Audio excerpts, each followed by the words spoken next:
बार फिर कहा है कि वो युद्ध के लिए तैयार है। पाकिस्तान के गृह मंत्री ने कहा कि सिंधु जल समझौता रद्द होने का मतलब युद्ध है और पाकिस्तान इससे पीछे नहीं हटेगा। रावलपिंडी हेडक्वार्टर में भी भारत को लेकर लगातार मीटिंग चल रही है। जब से जनरल मुनीर को पता चला कि भारतीय सेना 3 मोर्चों पर युद्ध के लिए तैयार है, उनके कोर कमांडरों में हड़कंप मचा हुआ है। देखिए रिपोर्ट।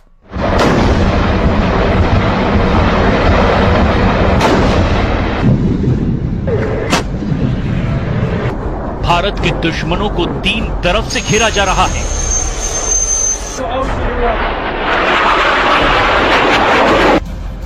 पाकिस्तानी सेना को पता है कि उसे बहुत बड़ा सरप्राइज मिलने वाला है।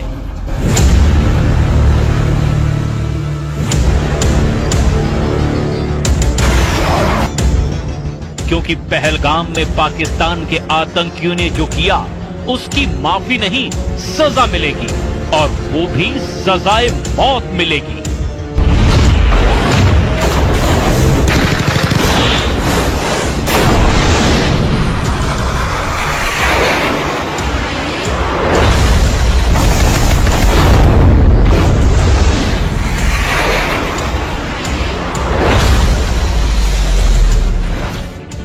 कुपवाड़ा के पास एलओसी पर पाकिस्तान ने गोलीबारी की और इसका उसे जवाब भी दिया जा चुका है। रिपोर्ट है कि अगर पाकिस्तान ने 600 गोलियां चलाई तो भारत ने इसके जवाब में 1300 राउंड फायर कर दिए। यानी पाकिस्तान को एलओसी पर जवाब मिलना शुरू हो गया है। पाकिस्तान के हर अटैक के बदले डबल काउंटर अटैक हो रहा है।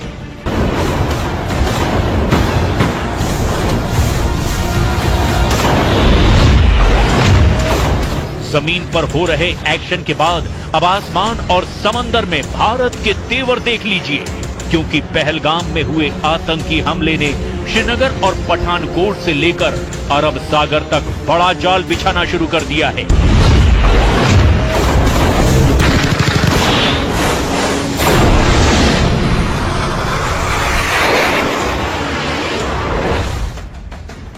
एलओसी से लेकर भारत और पाकिस्तान के बॉर्डर और साथ में अरब सागर तक हाई अलर्ट है। भारत के सबसे खतरनाक हथियार एक्टिव कर दिए गए हैं। एलओसी पर भारत की फौज अलर्ट है।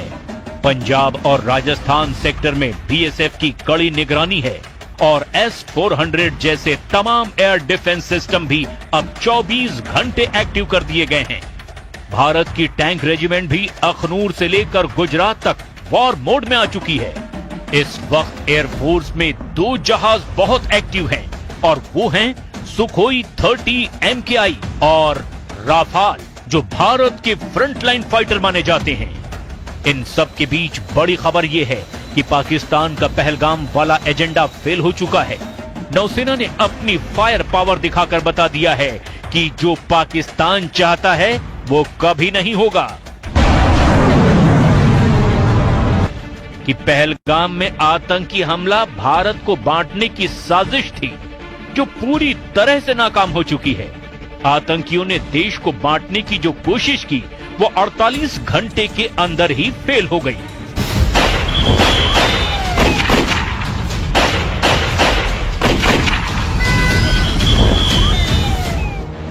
पहलगाम में धर्म पूछकर हत्या करना साफ साफ भारत को सांप्रदायिक रूप से बांटने की कोशिश है और आतंकियों के जरिए पाकिस्तान की रची गई इस साजिश को सीधे सीधे भारतीय नौसेना ने मुंहतोड़ जवाब दिया है।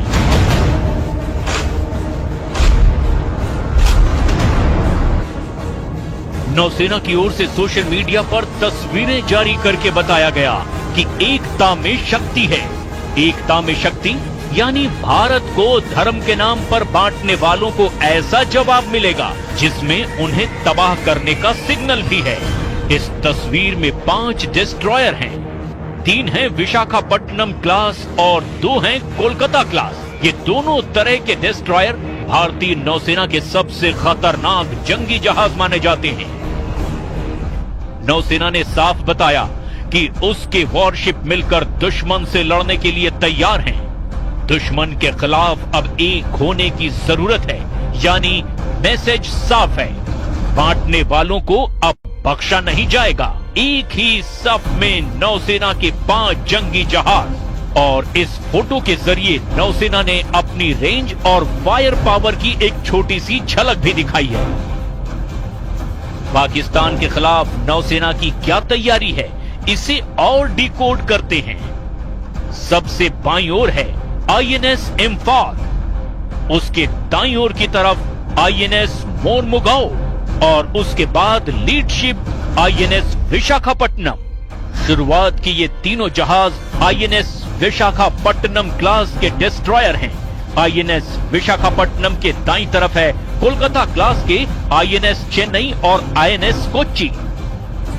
इन्हीं में से एक यानी विशाखापट्टनम क्लास के जहाज आईएनएस सूरत की फायर पावर का भारत ट्रेलर दिखा चुका है।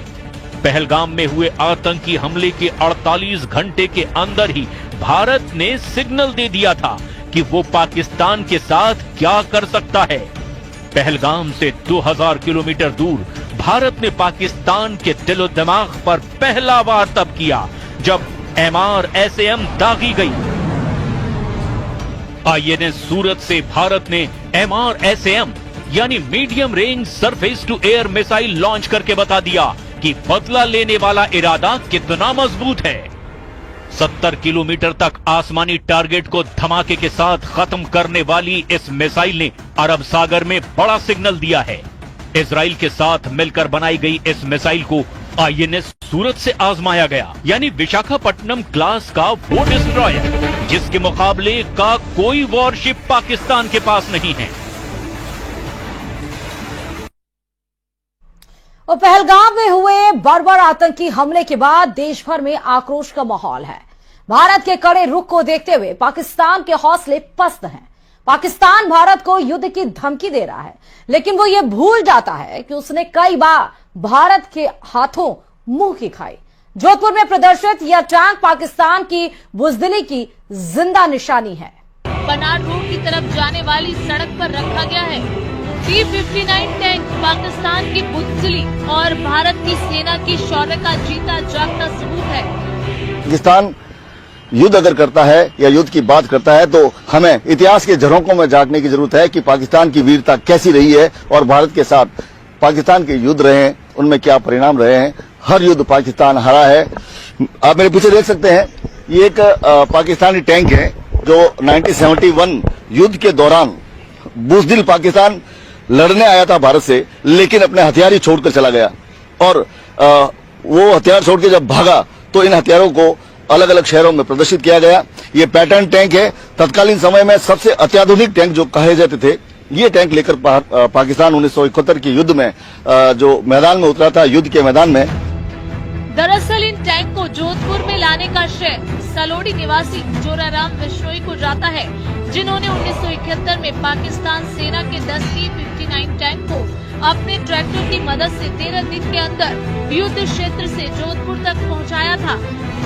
युद्ध के बाद इन टैंकों को अलग अलग उद्देश्यों के लिए इस्तेमाल किया गया, जबकि कुछ को सैन्य संग्रहालयों में प्रदर्शित किया गया ताकि लोग युद्ध की स्मृति और भारतीय सैनिकों की बहादुरी को याद रख सकें, जो 1971 के युद्ध में पाकिस्तान से जीते गए थे। ये टैंक उस युद्ध में भारतीय सेना की विजय का प्रतीक है। हाँ, बस 1971 में ये छोड़ के चले गए थे। वो कुछ नहीं, गिद्दड़ बम के है, उससे कुछ नहीं होने वाला है। इंडियन एयरफोर्स बहुत पावरफुल है अभी के टाइम में, विश्व गुरु है भारत, तो वैसे कुछ नहीं है, गिद्दड़ बम के है।